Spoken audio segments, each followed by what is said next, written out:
Hey there everyone, welcome back to GameFind, and my name is David, and today we're going to be taking a look at a tile laying game produced by Ravensburger, and they did a good job. It's got some pretty art to it, and it has a bit of negotiation depending on how many players you play, and it is also designed by the renowned designer Rainer Knizia, and love him or hate him, the guy has produced a lot of designs, and maybe this is a good one or maybe this is one of the bad ones. Let me show you how to play.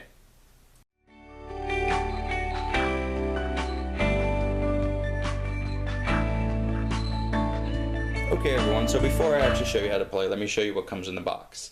In my copy, I got these little plastic jewels. Now on the box it shows glass beads. I guess the earlier productions, they went with that decision. I prefer these over the glass beads because they don't chip. The only exception is they're a little bit smaller. So beyond that, the production of the jewels is really nice, and you get 3 different colors. You get yellow being 1 point, and that the green emeralds being 2 points, and the sapphire here being 3 points. And you get extras, and you'll need those, and I'll tell you why later. The other things that you get are the player color tokens, and you get a whole slew of those. There are more. You're going to be putting these on the board to show your goals. The other thing that you get are the tiles. You get a whole bunch of these tiles. The regular tiles here, you also get blue tiles here that you're going to be placing on the board, and the middle piece is the starting piece, and those are all the tiles that you get. The last few things are the shields, and you get 1 in each color. They're nothing special. Thin paper shields, but I like the back of them. They do give you a breakdown of all the things that happen in this game, and this game is pretty simple, so they're able to do this on the shield, but I did appreciate that. So those come in 4 colors. Again, you can play 2 to 4 players in this game. I'm now going to go over the rules of the game, which come in a whole bunch of languages, so need not worry. So with that being said, let me show you how this game plays. But the insert's kind of interesting. It doesn't hold the tiles really well though. I mean, nice try, but I don't like it. Okay everyone, so the game we're looking over again is Indigo. I think I failed to mention that in the beginning of the video.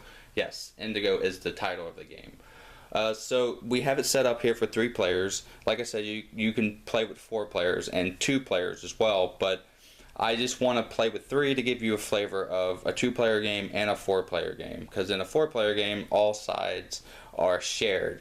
As you can see, some of the sides here are not shared. The tokens that I mentioned earlier in the video, you're going to be placing them according to a diagram in the book here right there, according to how many players. And in the 3-player games, some are shared, like this one here, a red and a white. So if a gem passes this goal, it's going to go to the red and the white, and or if it passes this goal here, it's just going to go to the white player. So the youngest player goes, or you roll the dice like we always do in this house, and what they do on their turn is very simple. They grab a tile.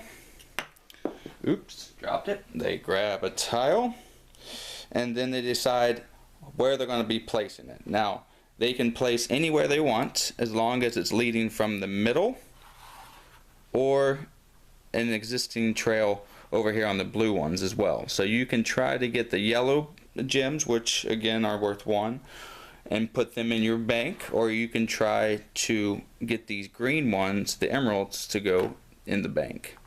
Now the thing with the middle here, when you build a path, it doesn't matter what path it is, an emerald's always going to travel it if there's one to be taken off the middle, and the sapphire will be the last gem that goes. So once all these green emeralds are exhausted, the blue sapphire will go on the move. So you'll continue to do this on your turn as well. You'll pick the 1 tile and place it like that and score if you score any gems, and then at the end of your turn you grab another tile, hold it in your hand. Now in the beginning of the game it doesn't say to pass out a tile to everyone, but I recommend that. Having a tile on hand to kind of strategize is always nice. So that is basically what you're doing in Indigo. You'll continue to try to put these gems in the goal, and it has to be a legal move, but a lot of these tiles match up with each other quite seamlessly. The strategy though is when you're really building out these gems here, and you're gonna try to bank it here, this person can play something not like that. I guess that one doesn't really work so well. But let's say that this one, yeah, that's supposed to be like that. Yeah. So the tile there, say this is happening here, he's gonna try to do it like that. So he's gonna put it there. But if this was the tile that was placed, this guy just kind of snaked it, and he's going to try to put it over here so they share it instead of blue just getting it by himself, say that that's the white player. So that's where all the strategy happens. I like the blue tiles because they do have a path that goes around, and that's where people do a lot of stealing, because people really telegraph their move and then somebody goes, nope, that's mine. So what you do in the case of you passing the goal, as long as it's in this area and it goes out, you get the gem. The blue player would take the green and just put it behind his shield. So he did that, but let's say it went, I don't care that it matches up, but just say that it went to the blue and the white. Now there are enough gems to do this. What you do is you take the same color gem and you each get an emerald. So the blue player would get one, and so would the white. So they have doubles of all that. They even have a double of the sapphire. So that's basically how you play. You'll continue to play until the tiles are exhausted or all the gems are gathered. And now the 4-player game is where a lot of negotiation happens, because there isn't just one side that is a sole player's. And that's where I like this game over a game that might be called Suro, where you're just going in the path and trying not to go off the board. This has a little more depth to it, but not so much that it's a brain burner. So that's basically how you play Indigo. Now let me give you my thoughts and tell you if this is a good game or not. Okay everyone, so that was Indigo. Now as always, I'm going to be giving this game a letter grade or a percentage. I gave Indigo an 88%, which is a high B. I think this game is quite a simple game that is beautiful. I mean, look at the box art. I mean, those glass beads, whatever, but in the rule book, they actually put the gems, and they're really nicely done on the board as well. So it is really eye-catching, and it hooks you. So I think that's where a lot of the grade went to, and I think a lot of the grade was attributed to the fact how simple, and I can just turn my brain off on this game. I would play this game pretty much any time I'm just wanting to relax. It's not a big box game where it's going to offer you this crazy thematic game, because the theme it's thin on this game. I don't even think it has a theme. But with that being said, the mechanisms are really nice. Like I said earlier in the video, it's going to be compared to Suro or Suro the Sea or any kind of Carcassonne or tile laying game, and there are a lot out there. But this one does something a little different.